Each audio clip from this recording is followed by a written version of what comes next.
দুঃখজনক, আমরা সেই আদর্শ ভুলে গিয়েছি। ফিলিস্তিনের অবস্থা খুবই খারাপ, খুবই খারাপ। কয়েকদিন আগেও দেখলাম, কালকেও দেখলাম, 250 থেকে 300 শিশুকে ওরা হত্যা করে দিয়েছে, মেরে ফেলেছে। আমরা তো এখানে ইফতার করতে পারছি, ফিলিস্তিনের শিশুরা, বাচ্চারা, মহিলারা, পুরুষরা এরকম বাটি নিয়ে, থালা নিয়ে একটু খাবারের জন্য সবাই গোলযোগ সৃষ্টি করে দিচ্ছে। এমনও দৃশ্য দেখা যাচ্ছে, খিদার যন্ত্রণায় ছোট ছোট বাচ্চারা ঘাস মুখে দিয়ে ঘাস চিবিয়ে চিবিয়ে খাচ্ছে।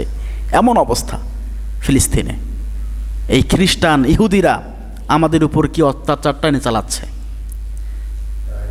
এটা দেখে বোঝা যায় তামাম পৃথিবীর মুসলমান এখনো ঐক্যবদ্ধ হতে পারে নাই।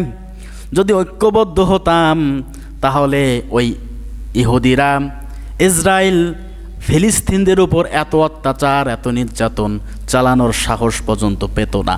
পেত বলেন? ইরান এত বড় শক্তিশালী দেশ, সৌদি আরব বিশাল বড় দেশ, আমাদের বাংলাদেশ তার তুলনায় অনেক নগণ্য ছোট দেশ। একটা মুসলিম রাষ্ট্রের উপরে এত বড় জুলুম, অত্যাচার, নির্যাতন ওরা চালাচ্ছে, জাতিসংঘ চুপ করে বসে আছে, কোনো ফয়সালা দিতে পারে না। ইসরায়েল আর ফিলিস্তিনের যুদ্ধ তো আজ থেকে নয়, এটা কয়েক বছর থেকে চলে আসছে, অনেক বছর থেকে এটা চলে আসছে, সমাধান হচ্ছে না।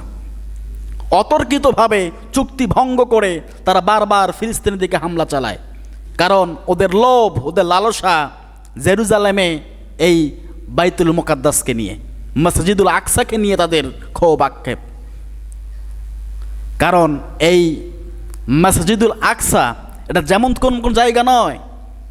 আজকে আমরা কেবলামুখী হয়ে, পশ্চিম দিকে হয়ে কাবা ঘরের দিকে সিজদা করছি, ঠিক কি না?